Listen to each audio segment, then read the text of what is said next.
नमस्कार दोस्तों, आपका स्वागत है जीएस पे संजय में। आज अपन पढ़ेंगे राष्ट्रीय अनुसूचित जाति आयोग, national commission for schedule castes. इसके बारे में जानकारी प्राप्त करेंगे।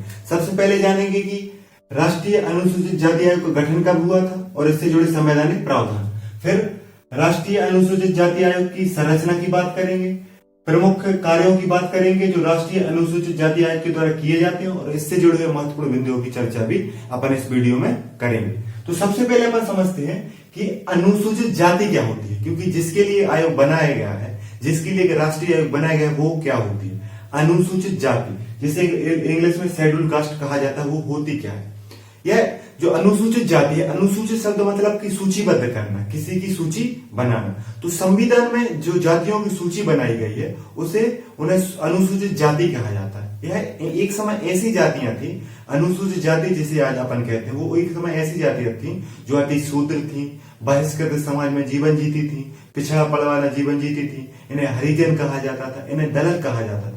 मतलब एक प्रकार से इनका सामाजिक बहिष्कार किया जाता था। यह आर्थिक पिछड़ेपन में, गरीबी में जीती थी।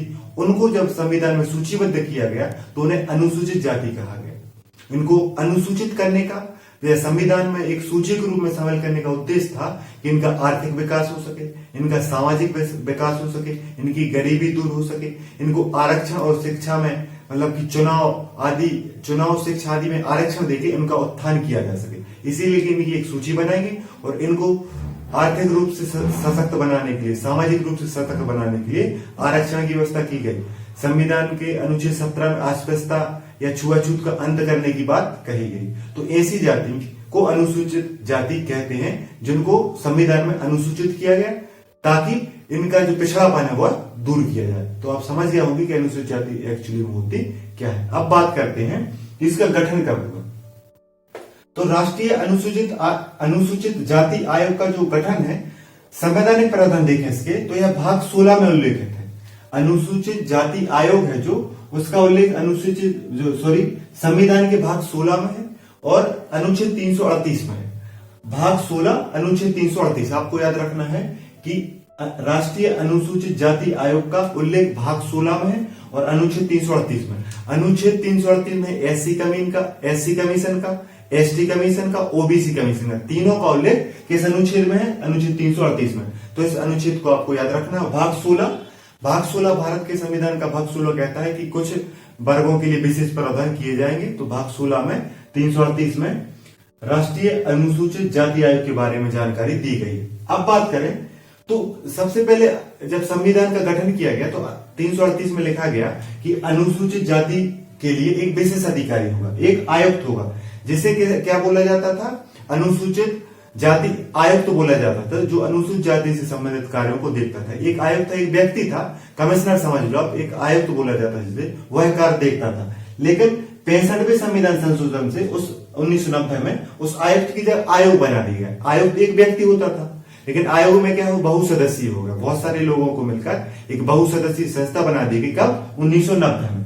संशोधन कौन सा था? 65वां। पहले एक व्यक्ति देख रहा था 368 के तहत अनुसूचित जाति के कार्य, लेकिन अब कौन देखने लगा? एक आयोग जिसमें बहुत सारे सदस्य होते हैं। और एक 89वां संविधान संशोधन हुआ 2003 में, जिसमें पहले क्या था कि एससी आयोग और एसटी आयोग, अनुसूचित जाति और अनुसूचित जनजाति, जिसे अपन एक रूप से जनजाति कहते हैं, है ना, वो, और एक जाति जिसे एससी और एसटी बोला जाता है। तो दोनों कमीशन एक साथ थे, तो इनको 2003 में पृथक कर दिया। और जो वर्तमान में जो राष्ट्रीय अनुसूचित जाति आयोग है वो सामने उसका मुख्य रूप से वर्तमान में जैसा है वैसा कब आया? उसका गठन हुआ 2004 में। तो एक हिसाब से आप देख लो कि संविधान में पहले ये जुड़े हुए थे, एससी कमीशन और एसटी कमीशन, जिसे अनुसूचित जाति आयोग और अनुसूचित जनजाति आयोग दोनों मिले हुए थे। लेकिन इनको 89 संविधान संशोधन 2003 के द्वारा इनको पृथक कर दिया गया। और जो वर्तमान स्वरूप है राष्ट्रीय अनुसूचित जाति आयोग का, वो कब हुआ? 2004 में आपके सामने आया। तो आप अपन को ये जो 65वां और 89 संशोधन याद रखना है कि किससे जुड़े हुए थे, लेकिन आपको याद रखना है कि गठन कब हुआ राष्ट्रीय अनुसूचित जाति आयोग का? तो गठन हुआ 2004 में। किस संशोधन या किस अधिनियम के द्वारा? 89वां संविधान संशोधन। और अधिनियम कौन था? 2003। अधिनियम 2003 में आया, संशोधन कौन सा था? 89वां। यह बात आपको याद रखनी है।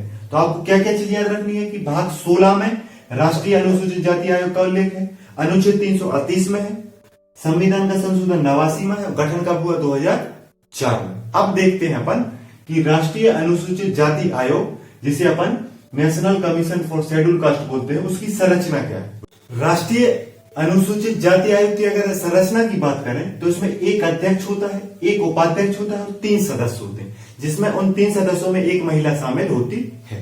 क्या एक अध्यक्ष, एक उपाध्यक्ष, 3 सदस्य, महिला सह, तो मतलब 5 लोगों का एक बहुसदस्यीय संस्थान होता है। कौन?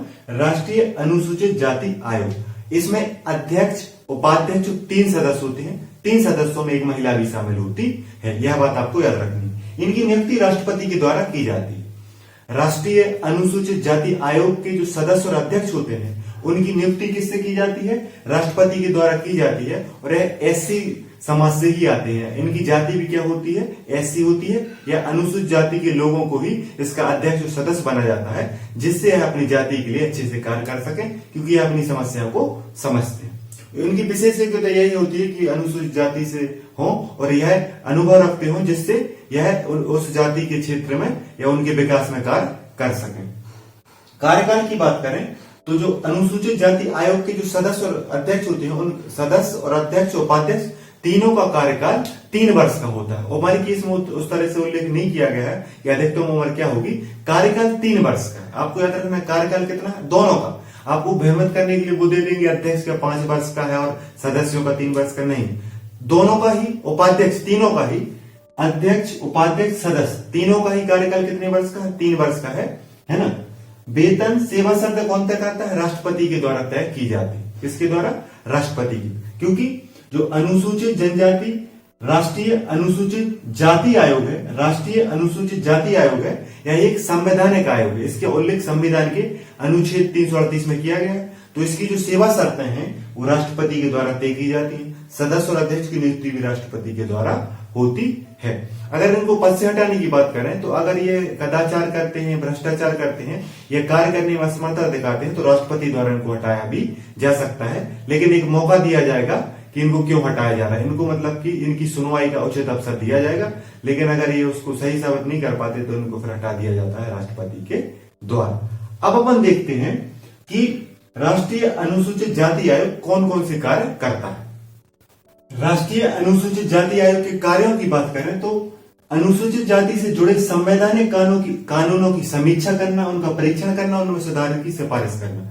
मतलब जो अनुसूचित जाति आयोग है उसका प्रमुख कार्य है कि अनुसूचित जाति से जुड़े संवैधानिक प्रावधान है, जैसे अनुच्छेद 17 अस्पृश्यता की समाप्ति की बात करता है, 15 में आरक्षण की बात है। तो जो उनसे जुड़े जो कानून है, संवैधानिक कानून, उनकी समीक्षा करना कि वो सही है गलत है ना, उनका परीक्षण करना कि उनमें क्या सुधार कर सकते हैं, उस सुधारों की सिफारिश करना। तो इस प्रकार के कार्य अनुसूचित जाति आयोग के द्वारा किए जाते हैं, जिससे संवैधानिक जो कानून है उनके पक्ष में उनको लागू किया जा सके।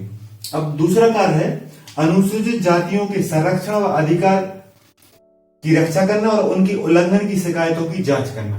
अनुसूचित जाति के जो अधिकार हैं उनका संरक्षण किया जा सके और उनका जो उल्लंघन किया जाता है उनके अधिकारों का, उनके कानूनों को जो तोड़ा जाता है, उनसे संबंधित जो शिकायतें होती है उनकी जांच करना भी अनुसूचित जाति आयोग का प्रमुख कार्य है। अनुसूचित जाति के विषय में अनुसूचित जाति के विकास और उत्थान के लिए कार्य करना। जो राष्ट्रीय अनुसूचित जाति आयोग है वो अनुसूचित जातियों के विकास के, उनके उत्थान के लिए नई नीतियां बनाना, नई पॉलिसी बनाना, अनेक कार्यक्रम चलाना, जागरूकता फैलाना, इस प्रकार के कार्य करता है, जिससे जो एससी कास्ट के लोग हैं या जो शेड्यूल कास्ट के लोग हैं उनका विकास हो सके, उनका उत्थान हो सके, उनमें जागरूकता आ सके। तो जागरूकता फैलाने का कार्य भी राष्ट्रीय अनुसूचित जाति आयोग करता है। अत्याचार और उत्पीड़न होने पर स्वतः संज्ञान से कार्य भी करें। मतलब किसी जो एससी कास्ट के लोग हैं या अनुसूचित जाति के जो लोग हैं उनका अगर कोई शोषण होता है, उन पर अत्याचार किया जाता है, उन पर जातिगत भेदभाव किया जाता है, उन पे मतलब कि हमला किया जाता है, तो उन पे अत्याचार और उत्पीड़न को स्वतः संज्ञान, मतलब कि अगर आयोग को पता चलता है कि किसी शहर या गांव में जो अनुसूचित जाति के लोग उनके साथ हिंसा हुई है, उनके साथ अत्याचार हुआ है, तो यह उनकी शिकायत के बिना ही, वो शिकायत करें या ना करें, वो खुद से स्वतः संज्ञान ले सकता है। मतलब खुद से जिनने गलत काम किया है अनुसूचित जाति लोगों के साथ उन पर कार्रवाई कर सकता है। मतलब स्वतः संज्ञान, खुद के संज्ञान, मतलब खुद की जानकारी से भी कार्रवाई कर सकता है ना।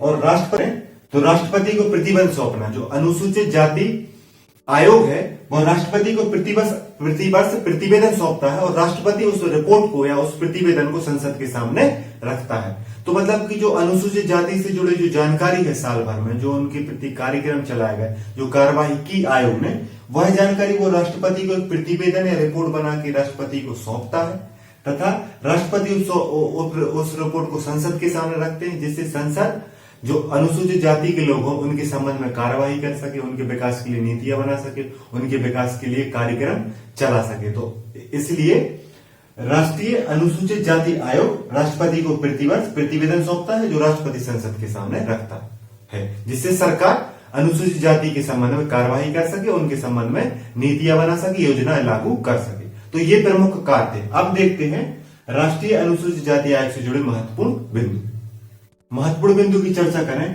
तो सबसे पहले राष्ट्रीय अनुसूचित जाति आयोग का वर्तमान अध्यक्ष की बात करें तो रामशंकर कठेरिया जी हैं। रामशंकर कठेरिया वर्तमान राष्ट्रीय अनुसूचित जाति आयोग के अध्यक्ष हैं। यह बात आपको याद रखनी है।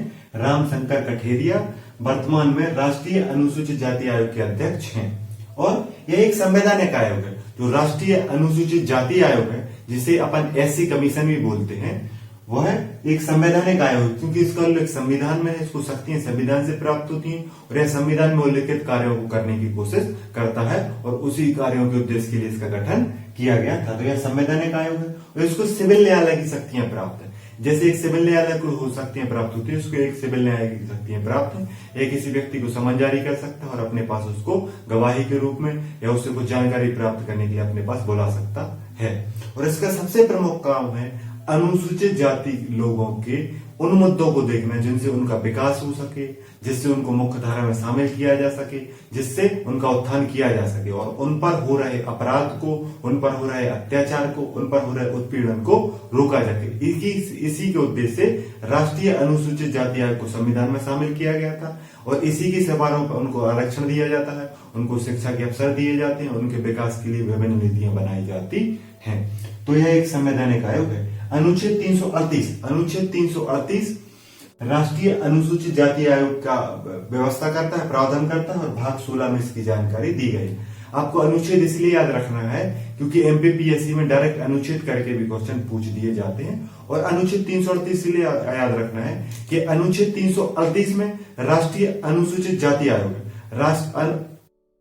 अनुच्छेद 338 ए में राष्ट्रीय अनुसूचित जनजाति, यहाँ जाति की जगह क्या हो जाएगा जनजाति, और यहाँ पे 338 की जगह 338 से, जो अगले वीडियो में अपन पढ़ेंगे। और 338 बी है, उसमें अन्य पिछड़ा वर्ग आयोग, जिसे ओबीसी आयोग कहते हैं, वो भी 338 में। तो अनुच्छेद एक ही चलेगा 338, लेकिन अकेले 338 में राष्ट्रीय अनुसूचित जाति आयोग, 338 में जनजाति आयोग और ओबीसी आयोग 338 बी में है। यह बात आपको याद रखना। उम्मीद करता हूं वीडियो अच्छा लगा होगा। अच्छा लगा हो तो लाइक करें, शेयर करें और जुड़े रहें जीएस विद संजय के साथ। नमस्कार।